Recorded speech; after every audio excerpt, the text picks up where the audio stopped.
구약성경 신명기 16장 9절에서 12절까지입니다. 신명기 16장 9절에서 12절, 구약 287쪽. 제가 가진 성경은 구약 287쪽 신명기 16장에 9절부터 12절까지 하나님의 말씀을 저와 여러분들 함께 받으시도록 하겠습니다. 다 같이 7주를 셀지니 곡식의 낫을 대는 첫날부터 7주를 세어 내 하나님 여호와 앞에 7절을 지키되 내 하나님 여호와께서 내게 복을 주신 대로 내 힘을 헤아려 자원하는 예물을 드리고 너와 내 자녀와 노비와 내 성중에 있는 레위인과 및 너희 중에 있는 객과 고아와 과부가 함께 내 하나님 여호와께서 자기의 이름을 두시려고 택하신 곳에서 내 하나님 여호와 앞에서 즐거워할지니라. 너는 애굽에서 종되었던 것을 기억하고 이 규례를 지켜 행할지니라. 아멘. 여러분, 하나님께서 아담과 하와를 맨 처음 만드시고 두신 곳이 어디냐면 에덴 동산이었습니다. 여러 곳에 두실 수 있을 텐데 왜 하필이면 하나님께서 에덴 동산에 아담과 하와를 창조하시고 맨 처음 그곳에 두셨을까? 여러 가지 생각을 할 수 있지만 가장 중요한 것은 에덴이라고 하는 뜻이 무엇을 의미하는가를 보면 하나님의 의중, 하나님의 의미를 알 수가 있어요. 에덴이 무슨 뜻이냐면 기쁨, 즐거움이라는 뜻이거든요. 그러나 하나님께서 사람을 맨 처음 만드시고 에덴 동산에 두셨다고 하는 것은 그 사람들이 아담과 하와가 그곳에서 기쁘게 살았으면 좋겠다, 즐겁게 사는 것을 하나님 보고 싶었던 거예요. 그래서 다른 곳이 아니라 바로 에덴이라는 곳에 하와와 아담을 만드시고 그곳에 살도록 하셨던 거지요.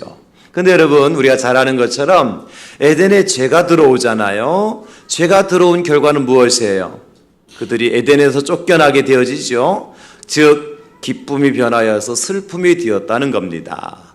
즐거운 인생이 변하여서 고통스러운 인생이 되었다는 것을 의미하는 거예요. 우리는 그렇다면 잃어버린 에덴, 잃어버린 기쁨, 즐거움을 찾기 위해서 어디로 돌아가야 될까요? 에덴으로 돌아가야 됩니다. 여러분, 여러분들의 삶이 다시 한번 슬픔이 변하여서 춤이 되게 하시고 애통이 변하고 베옷을 벗기시고 기쁨의 띠를 띄워주시는 우리 주님의 은혜와 축복을 받아 누리신 저와 여러분 될 수 있기를 예수님의 이름으로 축복합니다. 그래서 맥주절에 이스라엘 백성들이 처음 익은 열매를 가지고 예루살렘에 올라간다 그랬잖아요. 올라갈 때 예루살렘 성전 안에 있던 레위 제사장들이 그들을 영접하면서 부른 노래가 바로 시편 30편 11절 12절이라 그랬어요. 그 내용이 뭐라 그랬습니까? 슬픔이 변하여서 춤이 되게 하시고 내 베옷을 벗기시고 나에게 기쁨의 띠를 띄워주시는도다. 할렐루야. 그 백성들 앞에서 이런 찬송을 함께 부르는 거죠. 이것이 맥주절의 진정한 의미인 것입니다. 저는 그래서 이 맥주절을 무엇에 비유할까? 잔치 중에 잔치인데 첫 열매를 거두어서 감사해서 기쁨으로 하나님 앞에 나가는 잔치잖아요. 저는 그래서 이 맥주절뿐만 아니라 이스라엘 백성들에게 주신 하나님의 절기의 진정한 의미는 천국에서 벌어지게 되어질 이제 신혼 결혼 예식의 예행 연습이다. 결혼식의 예행 연습이 바로 이 절기를 지키는 것이다. 그렇게 말씀을 드리고 싶어요. 혼인잔치의 예행 연습으로 맥주절도 주시고 유월절도 주시고 수장들도 주신 겁니다. 그래서 여러분, 혼인잔치, 결혼 예식을 하려면 반드시 필요한 게 있죠. 누가 있어야 돼요? 신랑이 있어야 되죠. 신랑 없는 혼인잔치 할 수 없잖아요. 또 누가 있어야 돼요? 신부가 있어야 돼요. 또 신랑 신부 다음에 또 누가 있어야 돼요? 주례가 있어야 될 거 아니에요. 요즘엔 젊은이들 주례도 없이 결혼식 하던데 여러분, 우리 교회는 그렇게 하지 마세요. 제발 좀 주례 좀 세우세요. 신랑 신부 둘이 알아서 좋다고 춤추고 노래 부르고 끝나는 게 결혼식이더라고요. 요즘에는. 그건 하나님께서 기뻐하시는 방법은 아니에요. 주례가 반드시 있어야 돼요. 또 하나 있어야 될 것이 뭐냐면 정인들이 있어야 돼요. 저거 둘이 또랑 도망가 산속에서 결혼했습니다 하고 이제 토끼풀 머리에 그렇게 꽂고서 결혼했다면 안 되는 거예요. 증인들이 보는 앞에서 결혼식을 하는 거예요. 증인이 있어야 되는 거죠. 뿐만 아니라 결혼잔치하면 잔치가 있으니까 음식도 있어야 되겠고요. 그러면 이 맥주절과 같은 절기를 지키는 것이 마치 혼인잔치 예행연습이라 그랬으니까 우리가 천국에 들어가서 혼인식을 하게 되어지는데 신랑이 누굴까요? 예수님이에요. 예수님. 신부는 누구예요? 교회와 성도들이에요. 예수님과 성도들은요, 이제 예수님은 신랑으로 성도는 신부로 만나게 되는 거예요. 그 다음에 주례는 누가 볼까요? 하나님 아버지께서 주례를 보시는 거예요. 증인은 누가 쓸까요? 성령님께서 증인 쓰시는 거예요. 할렐루야. 그러니까 하나님이 안 계시고 예수님이 안 계시고 성령님이 안 계신 곳에는 신혼 예식이 거행될 수가 없어요. 결혼잔치, 혼인 예식이 거행될 수가 없어요. 거기에 신부된 바로 저와 여러분들도 필요한 거죠. 거기 잔치 음식이 있어야 되는데 혼인집 잔치에 빠질 수 없는 것이 뭐예요?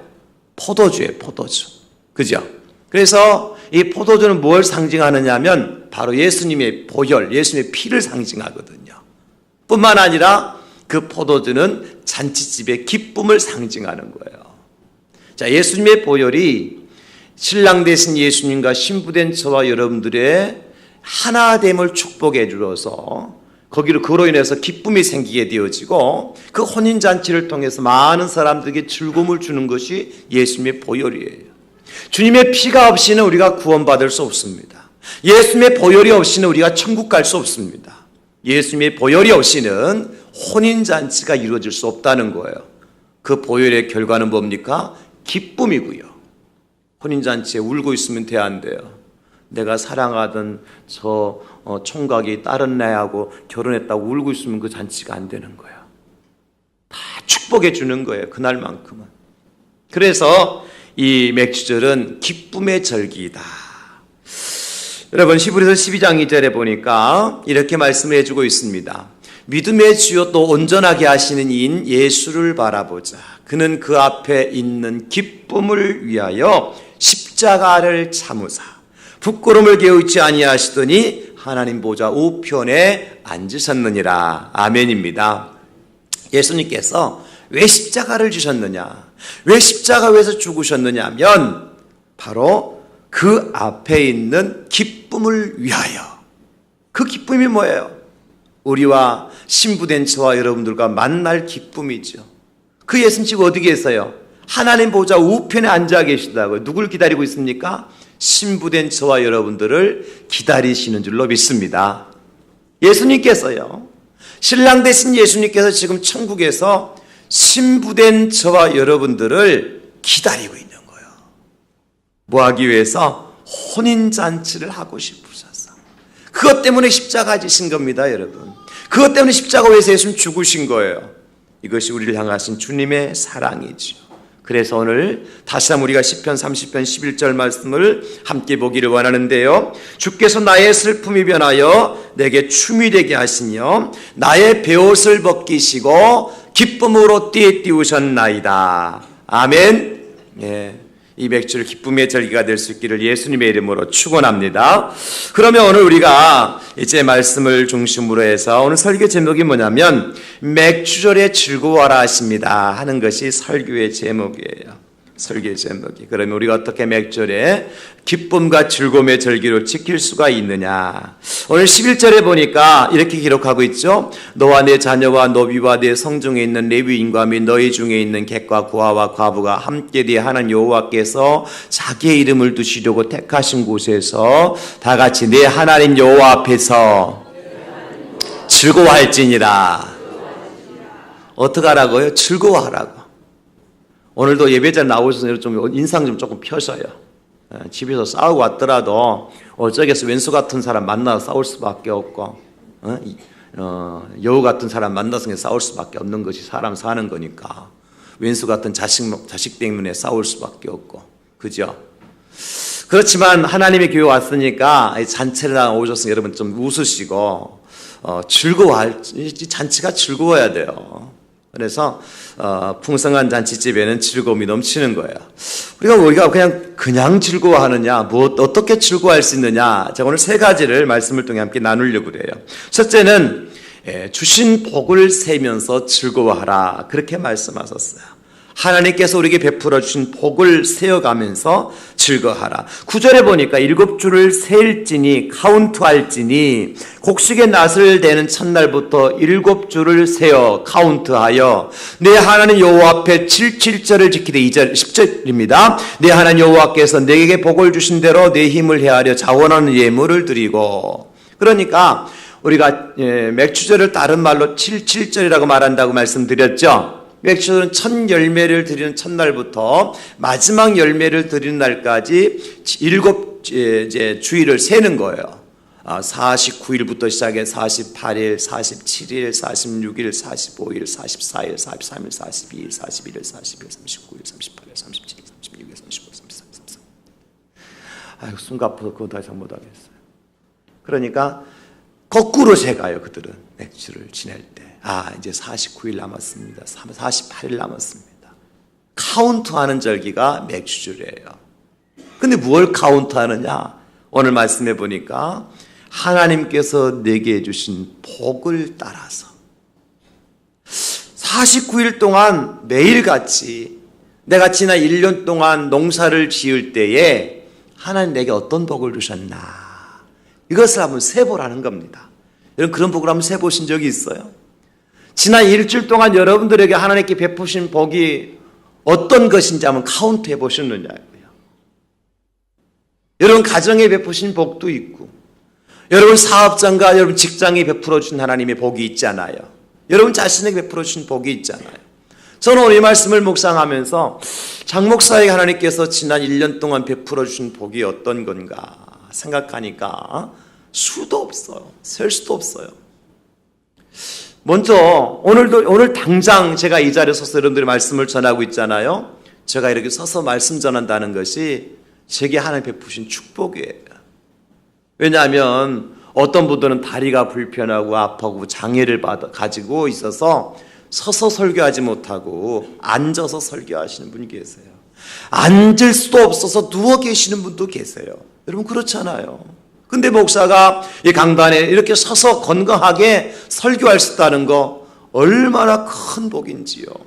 제가 또 한 성대를 지켜주셔서 목소리를 내어서 여러분들이 또박또박 잘 들으실 수 있도록 설교할 수 있게 되었으니까 얼마나 이게 하나님 주신 복입니까? 제 눈이 아직도 흐려지지 아니하여서 여러분들 저 뒤에 앉으신 우리 박창희 주사님까지 보이거든요. 눈 감았나 안 감았나 지금 두 분 눈 감았다 떴다는 걸 내가 봤거든요. 네. 그게 보인단 말이에요. 아직도 시력이 있어서. 그것도 복이라. 안 보이면 답답할 거예요. 그죠?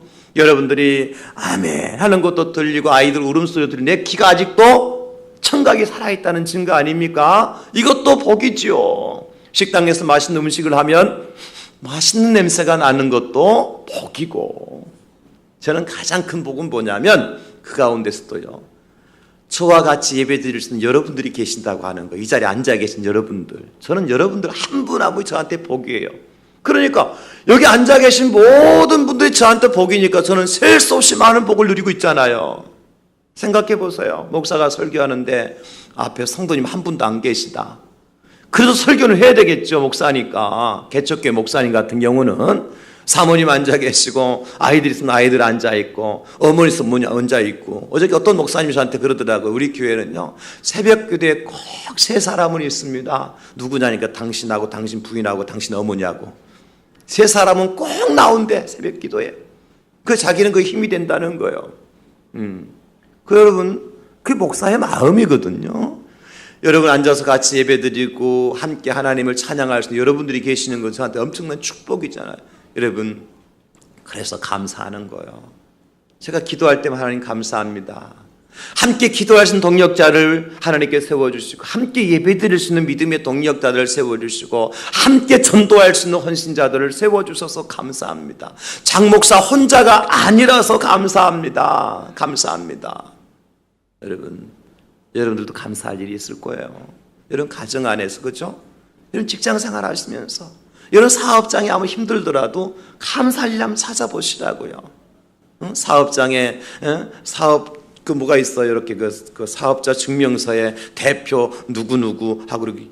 여러분 이름이 거기에 세무서에서 이름 적어준다는 것이 보통 이름이 아니에요.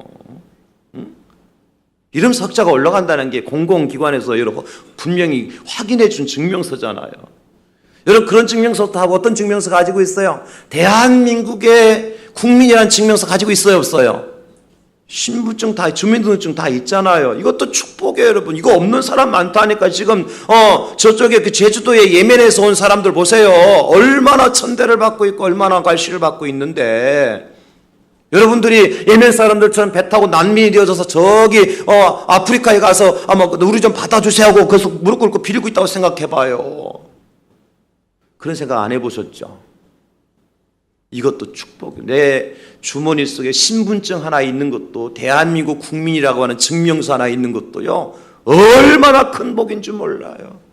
그러니까 이스라엘 백성들이 1년 동안 농사를 짓고 난 다음에 맥주절을 지키면 매일같이 뭘 했어요? 내게 베푸신 하나님의 복을 세어가면서 하나님 앞에 감사했던 절기가 맥주절이에요. 물론 오늘 본문 말씀 10절은 대개 10절 11절은 설교를 할 때 이제 헌금, 맥주절에 어떻게 헌금을 드릴까 그런 설교할 때 많이 쓰여지는 이제 인용되는 본문이거든요. 맥주절에 헌금하셔야 됩니다, 여러분.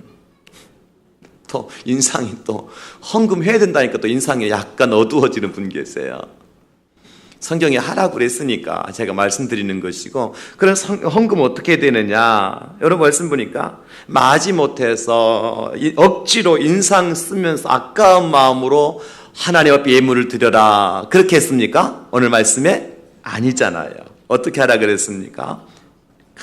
감사하면서 힘이 닿는 대로 자원하는 마음으로 기쁨으로, 특별히 고린도후서 9장 7절에 보면 바울 사도가 이렇게 가르쳐줘서 우리 한번 고린도후서 9장 7절을 한번 보게 다 같이 시작. 각각 그 마음에 정한 대로 할 것이요 인색함으로나 억지로 하지 말지니 하나님은 즐겨내는 자를 사랑하시느니라. 아멘. 그래요. 억지로 할 바에 안 하는 게 낫다. 또 그러면 또 우리 재정부 장로님도 그래도 하라고 그래야지 왜 안 하는 게 낫다 그러냐고. 억지로 해서 하나님의 사랑 못 받아요. 액수가 문제가 아니라, 그죠? 금액이 문제가 아니라 뭐 때문에? 내가 하나님께로부터 받은 복과 은혜를 생각하면 감사하잖아요. 너무 감사하잖아요. 내가 봉투 안에 넣어서 드리는 것보다도 내가 하나님께로부터 받은 것이 더 크잖아요. 그죠? 감사의 분량만큼 기쁨으로 즐거움으로 하나님 앞에 힘이 닿는 대로 드리라는 거예요. 하나님 거지라서 내게 가져오느라 그러시는 거예요? 하나님 욕심쟁이라서 뭐 백성들 거 다 빼앗으려고 그렇게 말씀하실까요? 사랑하겠다는 겁니다. 하나님 사랑 베풀어 주시겠다는 거예요. 그렇게 하면 하나님의 사랑이 우리를 더 큰 은혜와 더 큰 축복 가운데로 인도해 주실 줄로 믿습니다. 그러나 오늘 본문을 이제 헌금 얘기하고 싶지 않아요. 어떻게 즐거운 마음으로 하나님 앞에 예배를 드릴 수 있을까? 맥주절을 지킬 수 있을까? 그동안 받은 복을 카운트하면서 준비하는 절기다. 49일 동안 카운트하니까 하루에 한 가지씩만 감사해도 몇 가지 감사가 돼요? 오치요 49가지 감사가 되잖아요. 하루에 2가지씩 하면 몇 가지 감사가 되어져요? 98가지. 금방 계산이 나오네요. 98가지가 되죠. 3가지 하면요, 예, 그만하겠습니다. 괜히 복잡하게 만들어 시험에 들지 않도록 할 거니까.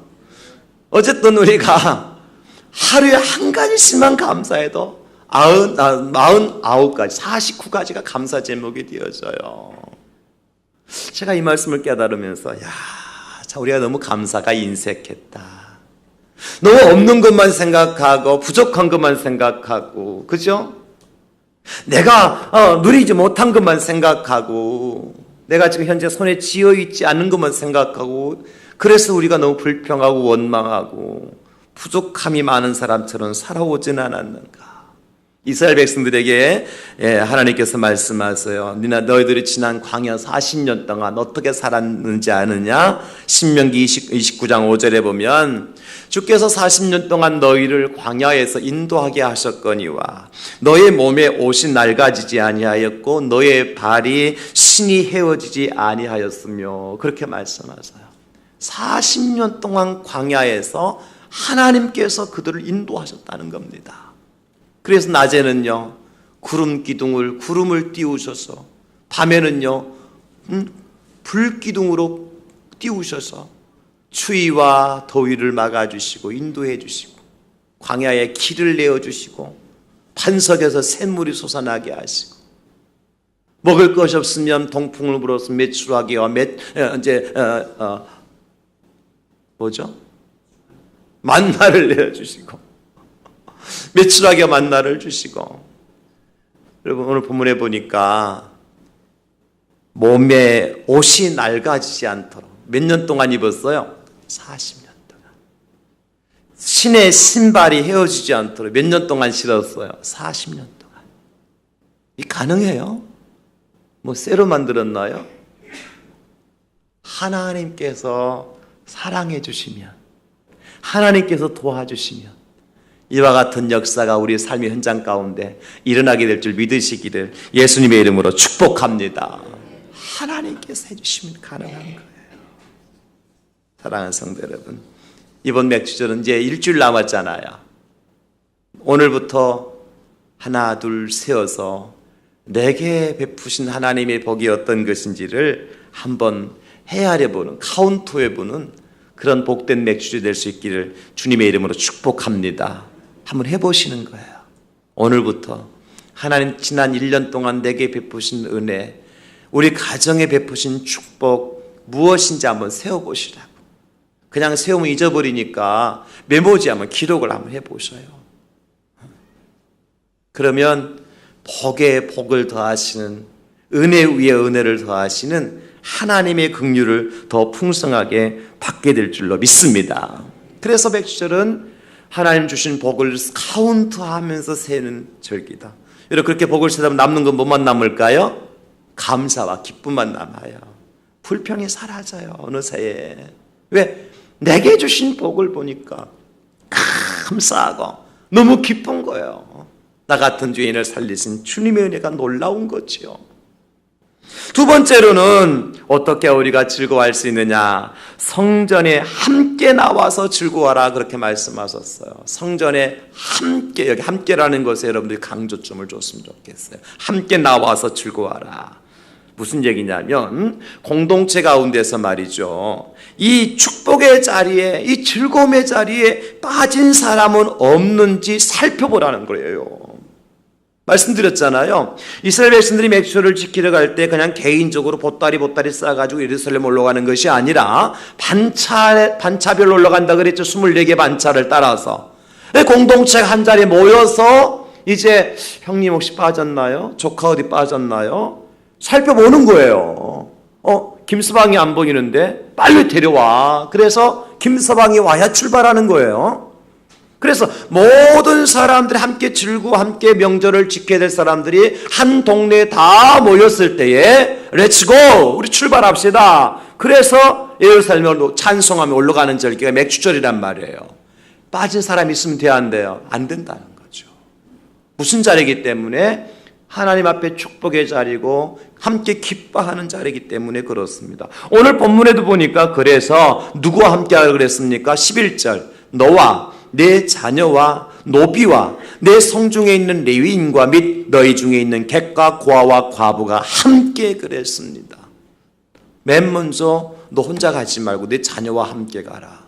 여러분 사실 어른들끼리 가면요 하고 싶은 이야기도 있고 그죠? 아이들 데리고 가면 귀찮을 수 있어요. 오늘 예배 드리는데 아이들 데리고 오려니까 얼마나 힘들어요. 그죠? 그냥 우리끼리 그냥 오면 그냥 쉽게 올 수 있어요. 아이들 데리고 오려니까 귀찮고 아이들 떠드니까 신경 쓰이고 이게 어른들의 입장이잖아요. 그럼에도 불구하고 거추장스럽고 우리끼리 편하게 갈 수 있는데 불편하게 만드는 아이들이라 할지라도 함께 오라는 겁니다. 왜? 그 자리가 축복의 자리고 그 자리가 기쁨의 자리니까. 여러분, 이걸 영적으로 우리가 잘 새겨들어야 돼요. 하나님의 교회에 와서 우리 예배 드릴 때에 아유 귀찮아. 집에서 준비하다 보면요, 부부가 준비하다 부부지간에도 그래요. 아내들은 준비하는 게 많아요. 왜냐하면 화장도 해야 되고 분장도 해야 되고 페인트 말고 이렇게 칠하는 것도 칠해야 되고 시간이 많이 걸린단 말이에요. 옷도 이거 입고 가면 됐긴데 입었다가 다시 벗었다가 다시 다른 거 입었다가. 아니 교회 가는데 그냥 한 번 입고 오면 되지 뭐 그렇게 그냥 패션쇼 하는 것도 아니고. 남편은 밑에서 차 시동 걸어놓고 기다리고 있는 거예요. 지금 5분 지나가는 게 5시간 지나가는 것 같아. 제가 경험한 바를 얘기하는 거예요. 지금 5분밖에 안 지난 5시간 지나가는 것 같다니까. 도대체 죽었는 거야 살았는 거야 지금 화장실에 빠진 거야 그는 나왔는 거야 이러면서 그냥 부글부글 끌어올려. 밑에서 차 안에서 에이 그러면서 그냥 쌩 하고 온단 말이죠. 그럼 밑에서 나중에 왜 당신 안 기다리고 갔어? 그러면 내가 5시간을 기다리는 다시 5분밖에 안 기다려 놓고. 여러분, 이것이 우리의 마음인데 이 예배의 자리가 축복의 자리고 은혜의 자리고 기쁨의 자리라면 조금 기다려서 같이 오라는 거예요. 아내든 아이들이든 또 우리 주변에 있는 사람 마찬가지. 좀 옷이라도 깔끔하게 입고 맵식 입고 신사적이 생기고 말이지 그런 사람들과 같이 전도해서 오면요 교회 오면 환영받을 것 같으니까 그런 사람들은 어떻게 집 앞에 가져가서 차 대절해 놓고 가서 기다려다 모시고 오는데요. 그렇지 못한 사람이 있으면 따릉 전화해갖고 11시 20분 예배니까 11시 10분까지는 와야 돼요. 속으로는 안 왔으면 좋겠다. 왜? 내가 전도에 창피하다. 그건 아니라는 거예요. 함께 즐거움의 자리에 동참해야 되는 거예요. 가난한 사람, 오늘 본문에 보십시오. 노비도 들어 노비. 그 다음에 고아와 객과 과부도 함께 해라. 사랑하는 성도 여러분, 이 기쁨의 잔치, 즐거움의 잔치에 이 축복의 자리에 우리 가족들 가운데 자녀들 가운데 이웃들 가운데 빠져있는 사람이 있는가 한번 이번 주 생각해 보세요. 그래서 가능하면 이번 맥주제에는요 교회 안 나오던 남편도 한번 모시고 와보세요. 교회 안 다니는 아이들도 한번 데리고 와보세요. 예수라면 막 머리 젓는 우리 친구들도 한번 데리고 와보세요. 왜냐하면 이 자리가 축복의 자리이기 때문에. 교회 왔다가 가는 사람들 중에서 에이 괜히 왔다는 사람 아무도 없어요. 특별히 대양제일교회 오시면 그래요. 에? 목사님 설교 듣고 어땠어? 우리 목사님 설교 어땠어? 아유 더럽게 못하대. 그런 사람 아무도 없어요. 제가 잘해서가 아니라 여러분들이 기도해서 다 토양 작업을 해놨기 때문에 저는 성경만 읽어도요 은혜 받고 돌아가게끔 다 되어 있어요. 할렐루야. 하나님이 아시는 거예요. 그 영혼을 사랑하시면 하나님께 그 영혼을 사랑하시기 때문에 성경만 읽어도 은혜가 되도록 하나님께 역사하시는 거예요. 꾸벅꾸벅 한 30분 40분 졸다가도요 딱 한마디가 마음에 와가지고 야 내가 그래 내가 지금 살아온 게 엉망으로 살았네. 지금부터는 예수님 믿고 바로 살아야 되겠다는 그 마음의 결단이 오는 겁니다. 누가 아십니까? 하나님께서 아세요. 왜? 이 자리가 어떤 자리이기 때문에 축복의 자리요 이 자리가 즐겁고 기쁨의 잔치의 자리이기 때문에 그렇습니다. 할렐루야. 이번 맥주를 함께하는 저와 여러분 될 수 있기를 예수님의 이름으로 축원합니다. 여러분 성경에 보니까요 목자가 71마리 양을 찾아와요. 99마리 양은 들에 두고 71마리 양을 찾아와요. 찾아와서는 뭐합니까? 잔치하잖아요. 그 잔치는 누구를 위한 잔치예요?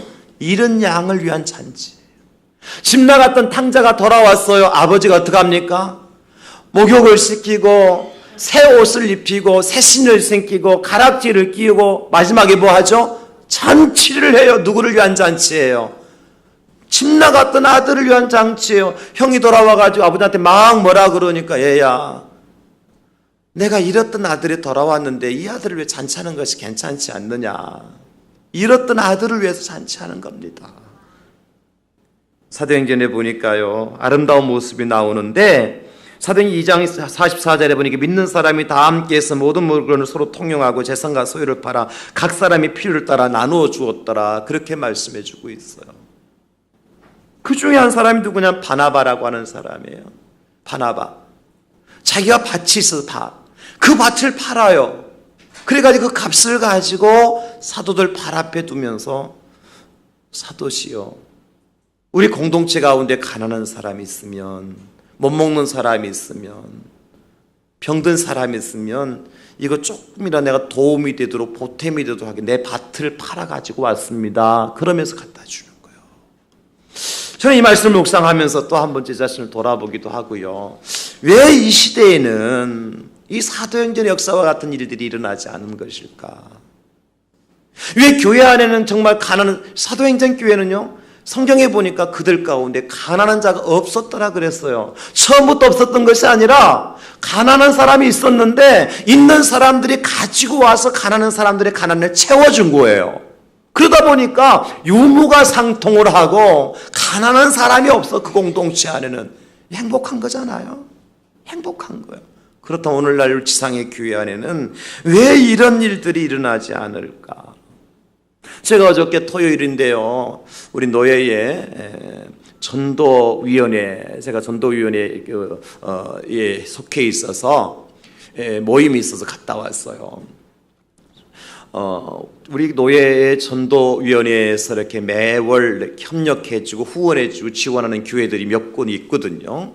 그거 교회 중에서 지난 한두 달 전에 우리 전도위원회 모임을 갔는데 어떤 분이 이런 소스를 줘요. 저 시골에 있는 교회인데 뭐 어른들은 한 두세 명밖에 모이지 않는데 그 여자 전사님께서 60이 가까운 여자 전사님께서 사역을 전사 혼자 사역을 하는데 그 교회 아이들이 15명씩 모인대요. 주일날 주일학교 아이들이. 놀라지도 않아요. 그 시골에서. 그래서 전사님이 스파크인가 이렇게 차 좀 이렇게 크지 않은 차를 한 대 승용차를 가지고 계시더라고요. 있는데 그 차에다 애들을 막 7명, 8명, 10명씩 태우니까 애들 그 차를 치고받고 싸우고 난리가 나는 거예요. 그럴 수밖에. 아니 5명, 6명 타면은 막 꽉 차는 차 안에다가 7, 8명, 10명까지 막 채워놓으니까 아이들이 안 싸우겠어요. 신경질 났는데. 예, 그러니까 이거 전쟁터라. 그런데 전사님이 8km까지 가서 시골길 8km예요. 봉고차도 한 대밖에 들어갈 수 없는 좁은 길이죠. 애들 데리고 와서 토요일 날 애들이 와가지고 안 간대요, 집에. 전사님 여기 좋아, 여기가 좋아요 그러면서 토요일 날 재워서 밥 먹여서 주일 날 이제 이렇게 예배 드리고 주일 날 오후에 태워다 주는데 태워다 주고 일부 태워다 주면 여기 남아있는 애들이 싸워가지고 119에 그 신고해서 119 경찰이 출동하고 가끔씩 한 번씩 애들이 막 칼 들고 막 이렇게 죽인다 그러면서 자기들끼리 그런 일이 2번 있었대요. 교회 안에 119 경찰이 출동하는 일이 엊그저께도 있었대요.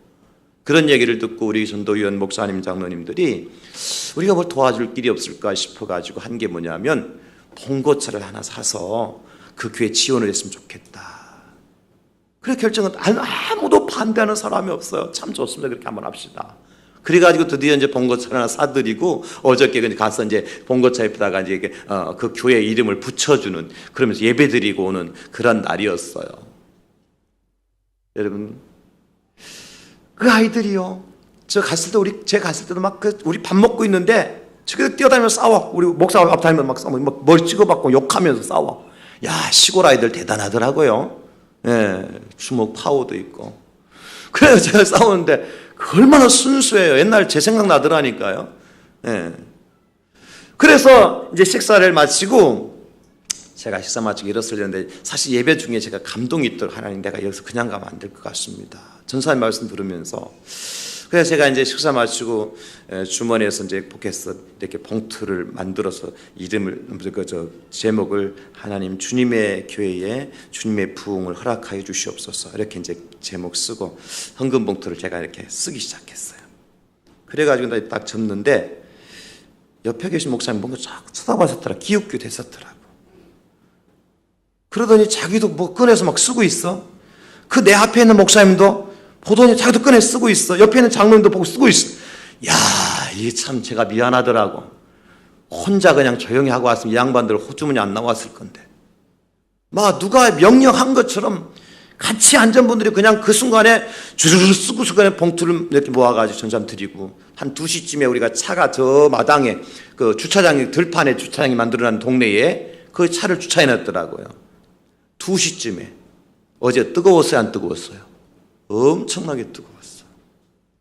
안에서 에어컨 틀고 있던 사람들 뜨거웠는지도 몰라. 그 시골 벌판이 2시쯤에요. 차가 세워서 가는데요. 문 딱 열게 애들이요. 막 차 안에 들어가 안 나와. 차 안에가 지금 어디요? 찜통이에요, 찜통. 하루 종일 때 앞에서 세워놨던 차라니까, 봉고차. 문 여니까 확이 확 나오는 애들 뛰어들어가서 안 나와.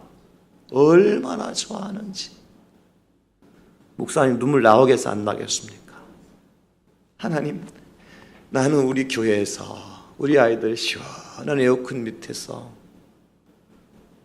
오토매틱 새로운 스트렉스 차를 애들 태워 다니면서 그 시골 아이들 그 좋아하는 모습을 상상도 못했는데, 그걸 보니까 제가 너무 늦게 생각했습니다. 하나님, 용서해 주세요. 제가 너무 관심이 없었습니다. 용서해 주세요. 나 혼자만 시원하면 됐고, 나 혼자만 따뜻하면 됐고, 우리 교회만 있으면 된 거로 뭐 그런 건 아니었죠. 우리 선교도 하고 구제도 다 했지만 그 현장에 너무 죄송스러워. 하나님, 죄송합니다. 잘못했습니다. 더 나누지 못한 걸 잘못했습니다. 그렇게 해서 인도하고 돌아오는 길에 너무 행복한 거예요. 왜? 이번 맥주절에는 그래도 내가 작은 일이라도 같이 동참할 수 있다는 사실 때문에 너무 감사하고요. 더 감사한 하나님, 우리 교회에 베푸신 은혜를 생각하니까 너무너무 감사한 거예요. 우리 교회에 이렇게 좋은 예배당을 주시고 하나님 앞에 예배 드릴 수 있는 공간을 주신 걸 생각하니까요, 저는 그랬어요. 앞으로 더 잘해야 되겠다. 앞으로 더 잘해야 되겠다. 하나님 앞에서 잘해야 되겠다. 여러분, 함께 즐거워하는 거예요. 여러분들이 커피 한 잔 줄이면요, 다른 사람에게는요, 커피 한 잔 값이요, 일주일에 간식비도 될 수 있어요.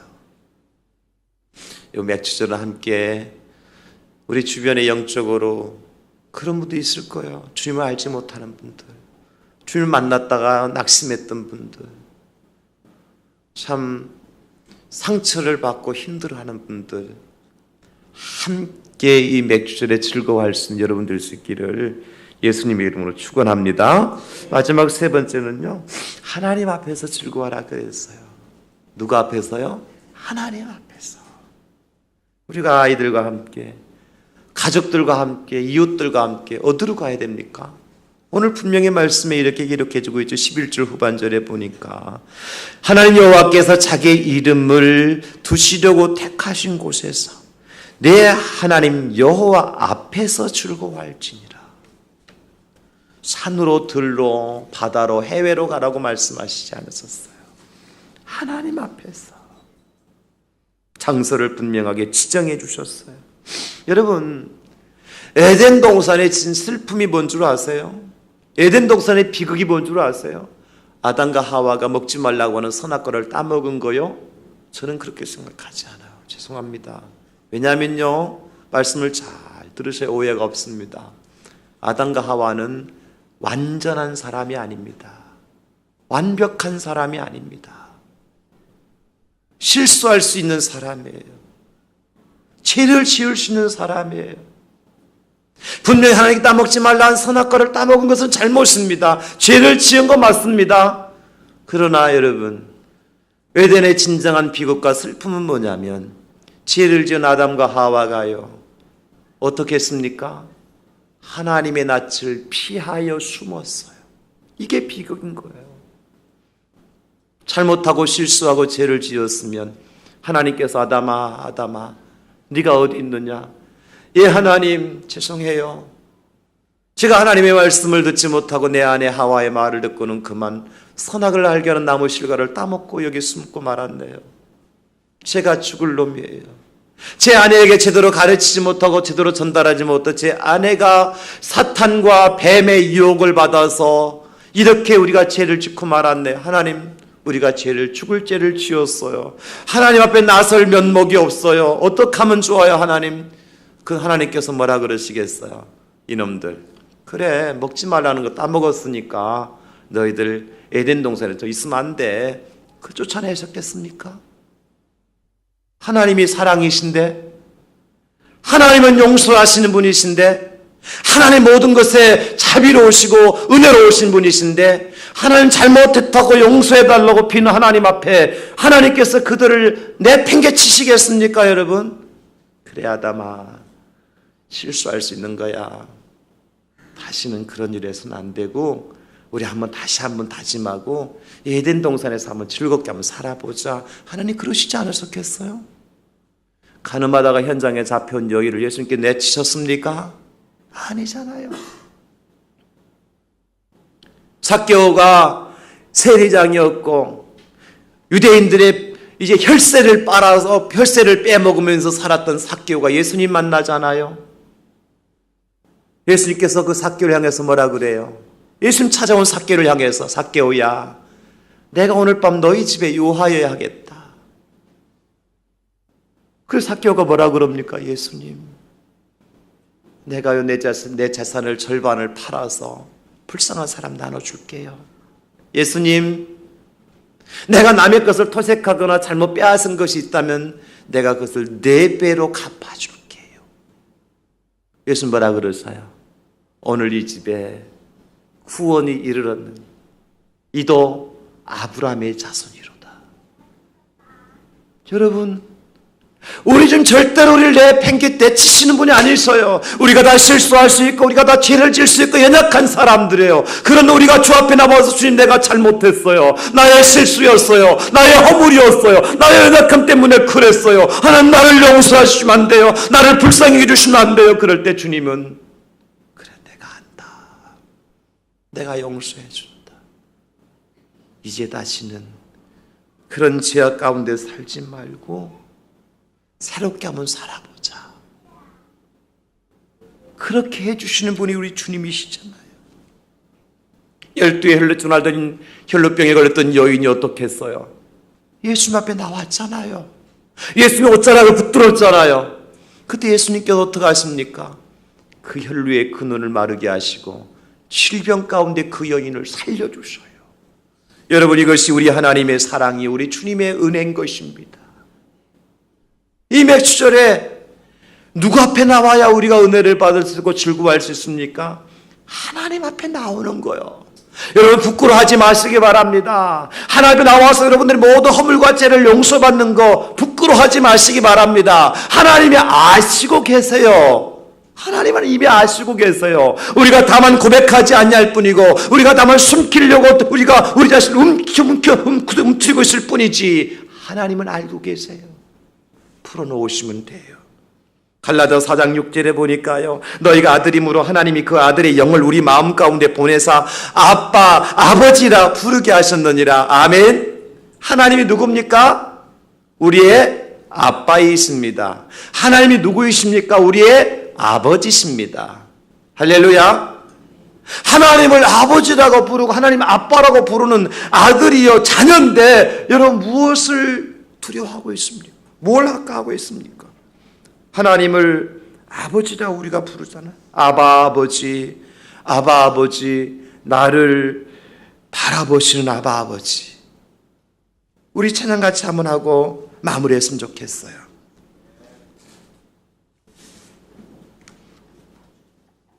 제 악보를 끼워놨었는데요,